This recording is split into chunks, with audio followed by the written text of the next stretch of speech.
One of the things in my music is that nothing's ever resolved in classical music and jazz. Most other music, you actually get a resolution, a chord that sort of ties everything up, puts it to bed. Whereas in my music, I've never ever had that. I like things just to hang on the edges and they stay that way.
I remember working with a jazz musician once, and there was me and one other guy, and we'd have these sort of epic Derek Bailey guitar sessions at lunchtime, just for fun, and we'd just finish, and this guy would be so appalled, he would then get up, pick up a guitar, find a chord that was resolve what we'd actually been doing, play that one chord, put the guitar back and get on with his work. He just couldn't sit there without that resolution.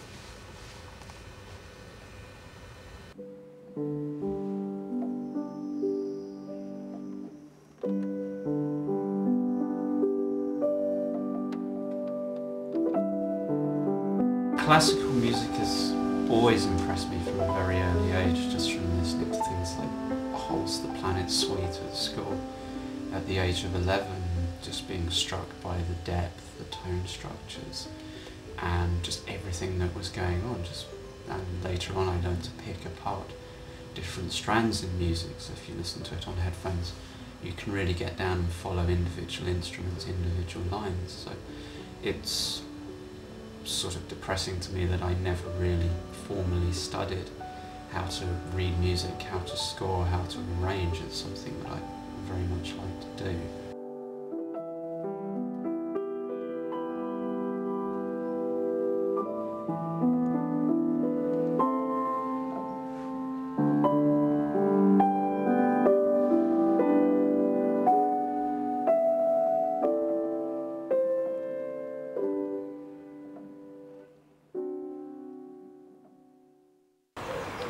England is a very, very class-aware society, and the extremes are quite extreme. In Switzerland you get a broader middle class, and it just is the majority of the population. And in that sense I think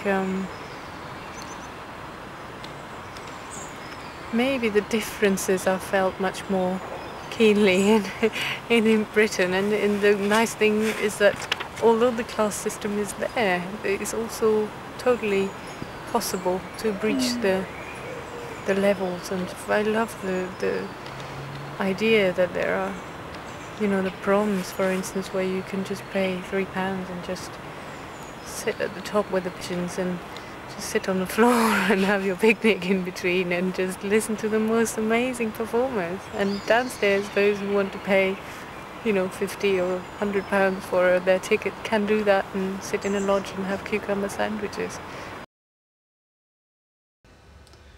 I suppose the other great love is kind of 1940s, 50s, 60s lounge music, mainly from America. People like Les Baxter, Martin Denny, Tak Shindu, and all of their bonkers arrangements of kind of exotic, primitive, tribal music.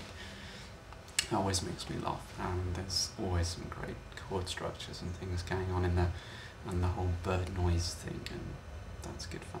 And also the early electronic music of, say, the theremin.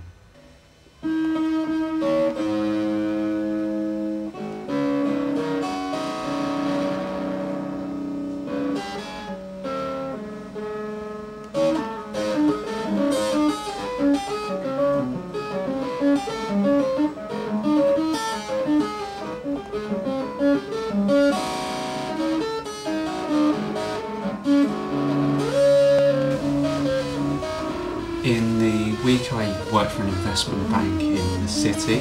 I've been doing that for about 6 years since I graduated from college. I did a degree in history and politics. So I personally don't really see a big sort of issue between what I do in the week and my sort of musical side. I always sort of make a joke that my father is an accountant and a banker, and my mother played the piano and she also studied history. So when you actually put the two together, you sort of get me, which I think is quite neat way of actually looking at both sides of the things. Also, when you work in finance, you get to see a whole range of problems, a whole load of issues, which you can then apply to the sort of musical, creative side, and vice versa.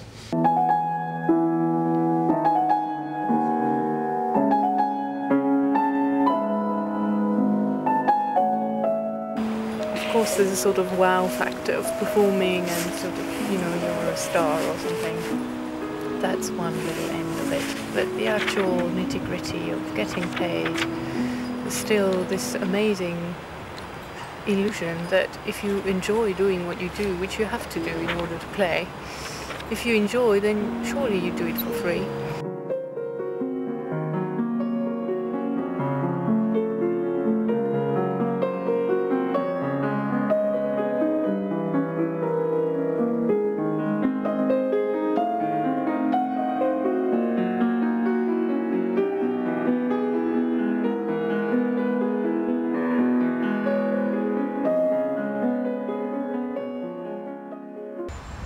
Being pregnant was really a surprise, and obviously you get a little bit worried amongst lots of other questions. There is the one about whether I'm going to be able to cope as a musician still. As an aim, I'd like to continue as a musician. Yeah, I'm looking forward to it. And we'll see how it goes. I've already had one performance with it on stage, so we'll try and have many more.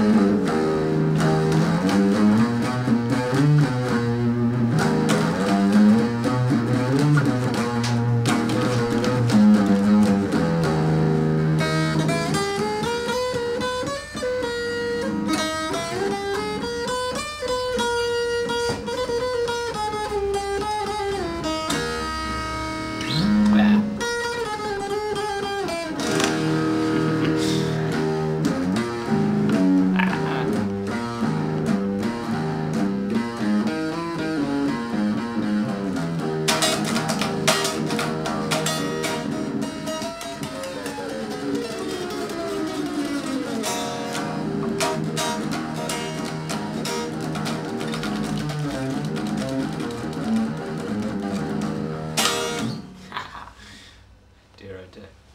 Surf punk phase.